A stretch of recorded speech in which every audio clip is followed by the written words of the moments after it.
ठीक है, तो आज का हमारा टॉपिक है कोरिलेशन। अब कोरिलेशन क्या होता है? देखो, हमें पता है कि जैसे जैसे एक बच्चे की एज बढ़ती जाएगी वैसे वैसे उस बच्चे की हाइट बढ़ती जाएगी, और जैसे जैसे किसी की हाइट बढ़ती है वैसे वैसे उसका वेट भी इंक्रीज होता जाता है। यानी कि इससे हमें क्या पता चल रहा है कि एज और हाइट इन दोनों के बीच में एक रिलेशनशिप है कि जब एज भी बढ़ेगी तो हाइट भी बढ़ेगी। वैसे ही हाइट और वेट के बीच में भी क्या है, एक तरीके का रिलेशनशिप है कि जब जब हाइट बढ़ेगी तब तक वेट भी बढ़ता जाएगा। तो कोरिलेशन रिप्रेजेंट करता है रिलेशनशिप बिटवीन टू वेरिएबल्स। दो वेरिएबल्स के बीच में कैसा संबंध है या कैसा रिलेशनशिप है, वो होता है कोरिलेशन।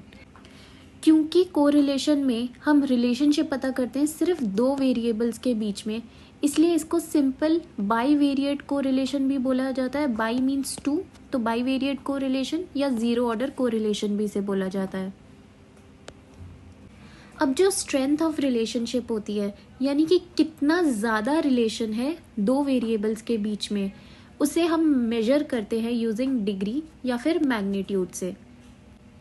और जो डायरेक्शन है उसे मेजर करते हैं यूजिंग कोरिलेशन कोफिशिएंट। अब डायरेक्शन क्या होती है? जैसे एक एग्जांपल लेते हैं एज और हाइट का। हमें पता है जैसे जैसे एज इंक्रीज होती जाती है वैसे वैसे हाइट भी इंक्रीज होती जाती है। तो एज जैसे इंक्रीज हो रही है वैसे वैसे हाइट भी इंक्रीज हो रही है, तो ग्राफ कैसा दिखेगा? हमें अपवर्ड डायरेक्शन में जाता हुआ दिखेगा। लेकिन वहीं दूसरा एग्जाम्पल है एल्टीट्यूड और ऑक्सीजन लेवल का। हमें पता है जैसे जैसे हम माउंटेन पे और ऊपर जाते जाएंगे, जैसे जैसे एल्टीट्यूड इंक्रीज होता जाएगा, उसी के साथ ऑक्सीजन लेवल जो है माउंटेन पे वो डिक्रीज होता जाएगा। तो इसमें डायरेक्शन कैसी दिखेगी हमें? डाउनवर्ड। ठीक है। कोरिलेशन कोफिशिएंट की जो वैल्यू है वो रेंज करती है -1 से +1 तक। ठीक है, यानी कि जितनी भी वैल्यू आएगी हमारी वो -1 और +1 के बीच में ही आएगी। अब इससे डिग्री कैसे पता चलेगी?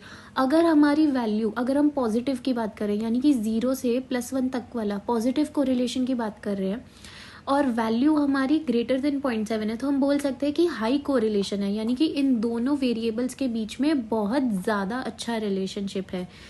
अगर वैल्यू 0.3 से 0.7 के बीच में है तो मॉडरेट कोरिलेशन है, और अगर लेस देन 0.3 है तो वीक कोरिलेशन है।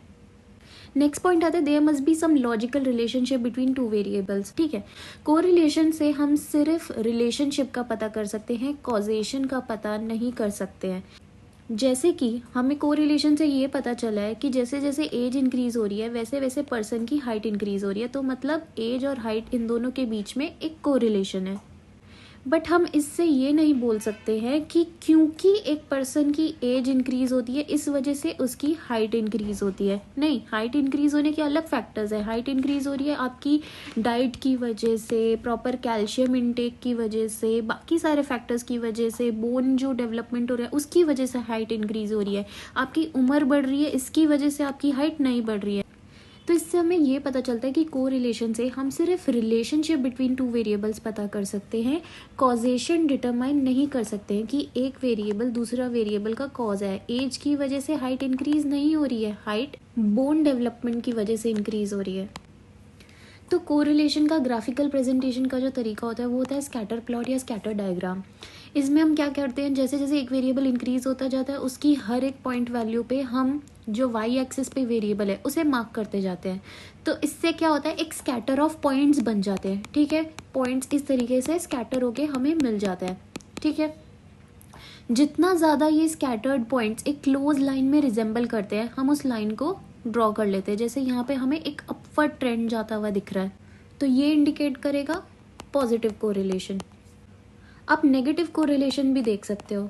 जैसे जैसे एल्टीट्यूड इंक्रीज हो रहा है हर एक पॉइंट के साथ, जैसे जैसे एल्टीट्यूड इंक्रीज होता जा रहा है वैसे वैसे ऑक्सीजन लेवल डिक्रीज होता जा रहा है। तो स्कैटर प्लॉट कैसा देखने को मिलेंगे, पॉइंट्स हमें नीचे जाते हुए दिखेंगे। ये लाइन जो है डाउनवर्ड ट्रेंड शो करेगी, तो ये क्या है हमारा नेगेटिव कोरिलेशन। तो ओवरऑल अगर बात की जाए तो दो वेरिएबल्स के बीच में 5 टाइप्स ऑफ कोरिलेशन हो सकते हैं। परफेक्टली पॉजिटिव है कि मॉडरेटली पॉजिटिव है, ये कौन डिटरमाइन करेगा? डिग्री। डिग्री से क्या पता चलता है हमें? स्ट्रेंथ ऑफ रिलेशनशिप, कि कितना ज़्यादा रिलेशनशिप है दो वेरिएबल में, वो कैसे हम डिटरमाइन करेंगे? डिग्री से। अब पॉजिटिव कोरिलेशन का मतलब मैंने पीछे भी बताया था कि जैसे जैसे एक वेरिएबल इंक्रीज करता जाएगा वैसे वैसे दूसरा वेरिएबल भी इंक्रीज करता जाएगा। जैसे कि फॉर एग्जाम्पल जैसे जैसे किसी पर्सन की एज इंक्रीज करती जाती है वैसे वैसे उस पर्सन की हाइट भी इंक्रीज करती जाती है। तो हमें स्कैटर प्लॉट में डायग्राम कैसा देखने को मिलेगा, अपवर्ड ट्रेंड की तरह देखने को मिलेगा। एक लाइन अगर ड्रॉ करेंगे तो हमें वो अपवर्ड ट्रेंड शो करेगी, और साथ में क्या शो करेगी, लीनियर रिलेशनशिप। एक लाइन आप इजीली स्कैटर प्लॉट के थ्रू ड्रॉ कर सकते हो। क्यों? क्योंकि ये जो जितने भी पॉइंट्स होते हैं, ये जितने भी पॉइंट्स होंगे हमारे स्कैटर प्लॉट में, वो क्लोजली रिजेंबल करेंगे अ लाइन। ठीक है, तो एक तरीके से हमें कैसा रिलेशनशिप देखने को मिलेगा, लीनियर रिलेशनशिप देखने को मिलेगा। कोरिलेशन कोफिशिएंट की बात करें तो अभी मैंने बताया था कि डिग्री अगर 0.7 है मतलब हाई कोरिलेशन है, अगर 0.3 से 0.7 के बीच में है तो मॉडरेट कोरिलेशन है, अगर लेस देन 0.3 है तो मतलब वीक कोरिलेशन है। तो परफेक्टली पॉजिटिव कब बोलेंगे, जब हमारा कोरिलेशन कोफिशिएंट टोटली +1 हो जाए, तब हम उसे बोलेंगे परफेक्टली पॉजिटिव कोरिलेशन है। तो मॉडरेटली पॉजिटिव वही कि 0 से +1 के बीचों बीच कहीं लाई कर रहा है। पूरी जो हमारी रेंज होती है वो होती है -1 से 0 और 0 से +1। तो 0 से +1 तक का जितना भी है वो हो जाएगा मॉडरेटली पॉजिटिव, और -1 से 0 तक का जितना भी हो जाएगा वो क्या हो जाएगा, मॉडरेटली नेगेटिव। जो +1 है वो हो जाएगा आपका परफेक्टली पॉजिटिव। अब कुछ एग्जाम्पल्स देख लेते हैं पॉजिटिव कोरिलेशन के, जैसे कि वेट हो गया और सिस्टोलिक ब्लड प्रेशर हो गया। जैसे जैसे वेट इंक्रीज करता जाता है तो सिस्टोलिक ब्लड प्रेशर भी इंक्रीज करता जाता है विद वेट। जैसे जैसे पर्सन की एज इंक्रीज करती जाती है वैसे वैसे उसकी हाइट भी इंक्रीज होती जाती है। जैसे जैसे किसी का वेट इंक्रीज होगा वैसे कोलेस्ट्रॉल लेवल भी इंक्रीज होता जाएगा। अब परफेक्टली नेगेटिव या मॉडरेटली नेगेटिव कोरिलेशन में क्या होगा, increase in one variable will decrease the other variable. Age जैसे जैसे किसी पर्सन की इंक्रीज करती जाती है, जो टोटल लंग कैपेसिटी होती है हमारी वो डिक्रीज करती जाती है। सांस लेने की जितनी भी हमारी कैपेसिटी है, हमारी एज के साथ हमारे लंग्स कमज़ोर हो रहे हैं, तो total lung capacity with age कैसी हो रही है, डिक्रीज कर रही है। ठीक है, और अगर हम स्कैटर प्लॉट या स्कैटर डायग्राम बनाए तो जितने भी पॉइंट्स होते हैं वो क्लोजली रिजेंबल तो करेंगे लाइन, लेकिन ये जो लाइन है वो डाउनवर्ड ट्रेंड शो करेगी। एक वेरिएबल जैसे जैसे इंक्रीज कर रहा है, जो टोटल लंग कैपेसिटी या दूसरा वेरिएबल है वो डिक्रीज करता जा रहा है। तो increase in one variable will decrease the other variable and vice versa. अगर लाइन ड्रॉ करेंगे तो वो कैसा ट्रेंड शो करेगी, डाउनवर्ड ट्रेंड। और है कैसा रिलेशनशिप, ये भी एक तरीके का लीनियर रिलेशनशिप ही है। कोरिलेशन कोफिशिएंट की बात करें तो क्योंकि परफेक्टली नेगेटिव है इसलिए -1 देखने को मिलेगा, और मॉडरेटली नेगेटिव है तो वो -1 से तो ज़्यादा होगा, 0 से कम होगा, यानी कि इन दोनों के बीच में कहीं पे आपको कोफिशिएंट देखने को मिलेगा।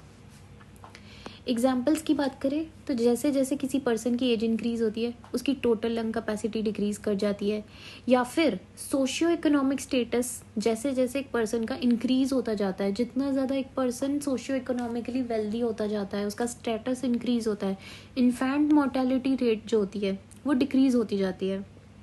क्यों? क्योंकि आपके स्टेटस पे डिपेंड करेगा कि कैसी आपको हॉस्पिटल की सर्विसेज मिल रही है, हेल्थ केयर सर्विसेज कैसे मिल रही हैं। तो इन्फेंट मोर्टेलिटी रेट ऑब्वियस ही बात है डिक्रीज कर जाएगा। एल्टीट्यूड, अगर माउंटेन्स पे आप ऊपर जा रहे हो, एल्टीट्यूड इंक्रीज होगा तो ऑक्सीजन लेवल डिक्रीज हो जाएगा। तो ये कुछ एग्जाम्पल्स हैं नेगेटिव कोरिलेशन के। अगर मैं कहूँ कि दो वेरिएबल्स के बीच में कोई भी रिलेशनशिप प्रेजेंट नहीं है तो उसे हम क्या बोलेंगे, नो कोरिलेशन। तो इसमें अगर आप स्कैटर प्लॉट बनाओगे तो ऑब्वियस सी बात है पॉइंट्स एकदम हैफेज़र्डली से अरेंज होंगे, कहीं भी कोई भी पॉइंट लगा हुआ होगा। क्यों? क्योंकि दोनों वेरिएबल्स के बीच में कोई भी रिलेशनशिप नहीं है, और ना ही आप कोई लाइन ड्रॉ कर सकते हो। तो नो लीनियर रिलेशनशिप, और साथ ही में नो पर्टिकुलर पैटर्न। तो कोरिलेशन कोफिशिएंट क्या होगा, 0। अगर कोरिलेशन कोफिशिएंट बिल्कुल ही 0 हो जाए तो मतलब नो कोरिलेशन, ना तो पॉजिटिव रिलेशन है ना नेगेटिव रिलेशन है। जैसे अगर किसी की हाइट इंक्रीज हो रही है तो उसके साथ उसके कोलेस्ट्रॉल पे कोई फ़र्क नहीं पड़ेगा, हो सकता है उतना ही रहे, हो सकता है बढ़ जाए घट जाए, तो हाइट का और कोलेस्ट्रॉल का कोई रिलेशनशिप नहीं है। अगर किसी का वेट इंक्रीज हो रहा है तो वेट से टोटल लंग कैपेसिटी का भी कोई रिलेशनशिप नहीं है।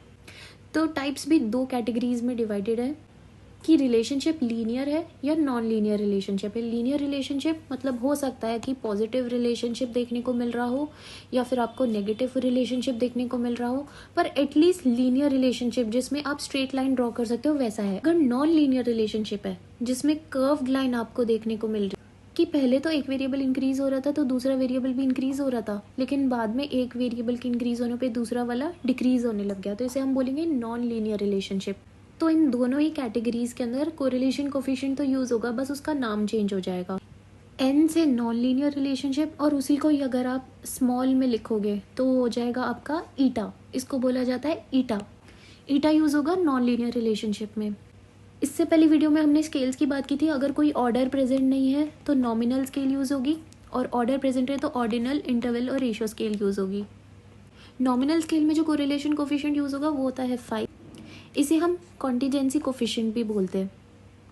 जो ऑर्डिनल स्केल में यूज होगा वो होता है हमारा रो, या फिर स्पीयरमैन्स कोफिशिएंट भी बोला जाता है।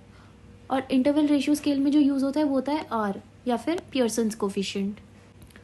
अब हम बात करेंगे कोफिशिएंट ऑफ डिटर्मिनेशन की। तो कोफिशिएंट ऑफ डिटर्मिनेशन होता है आर स्क्वायर। जैसे दो वेरिएबल्स है मेरे पास, एज एंड हाइट। मैंने कहा अगर एज इंक्रीज हो रही है तो हाइट भी इंक्रीज होगी, पर मुझे ये कैसे पता चलेगा कि एज, मान लो मैंने एज में 1 ईयर ऐड कर दिया तो हाइट में कितने सेंटीमीटर्स ऐड हो जाएंगे, या फिर हाइट कितना परसेंट इंक्रीज हो जाएगी। इसे हम पता करते हैं यूजिंग कोफिशिएंट ऑफ डिटर्मिनेशन में, यानी कि percent variability in one factor due to changes in another factor. Another factor में कितना चेंजेस हो रहा है, या जितना भी चेंजेस हो रहा है उससे जो पहले वाला फैक्टर है उसमें कितना परसेंट वेरिएशन आएगा, कितना उसमें वेरिएबिलिटी आएगी, उसे हम डिटरमाइन करते हैं यूजिंग कोफिशिएंट ऑफ डिटर्मिनेशन। अब क्योंकि पियर्सन्स कोफिशिएंट आर जो होता है हमारा, उसकी वैल्यू कैसे अरेंज करती है, -1 से 0 से +1 तक। अगर मैं इसका स्क्वायर कर दूं तो इसकी वैल्यू कहाँ से कहाँ अरेंज करेगी, 0 से 1 तक। लास्ट जो टॉपिक आता है वो आता है हमारा मल्टीपल कोरिलेशन। मल्टीपल कोरिलेशन का मतलब होता है relationship between one dependent variable and many independent variable. Dependent variable और इंडिपेंडेंट वेरिएबल क्या होता है, डिपेंडेंट वेरिएबल मतलब वो वेरिएबल जो इंडिपेंडेंट वेरिएबल पे डिपेंड करता है, यानी कि अफेक्ट होता है उसकी वजह से। जैसे एज अगर इंक्रीज होगी तो उसकी वजह से बीपी अफेक्ट होगा, अगर बॉडी वेट इंक्रीज होगा तो उसकी वजह से भी बीपी अफेक्ट होगा, सॉल्ट इनटेक पे भी बीपी डिपेंड करता है। तो बीपी, एज, बॉडी वेट और सॉल्ट इनटेक, इन तीनों पे डिपेंड कर रहा है। तो मल्टीपल कोरिलेशन होता है एक डिपेंडेंट और मेनी इंडिपेंडेंट वेरिएबल्स के बीच में रिलेशनशिप पता करना। इसे हम कैपिटल आर से डिनोट करते हैं, और जो सिंपल बाई वेरिएट यानी कि दो वेरिएबल्स के बीच में जो रिलेशनशिप होता है या कोरिलेशन होता है उसे हम स्मॉल आर से डिनोट करते हैं। ठीक है, तो कोरिलेशन में इतना ही था। आज की वीडियो के लिए इतना ही। Thank you.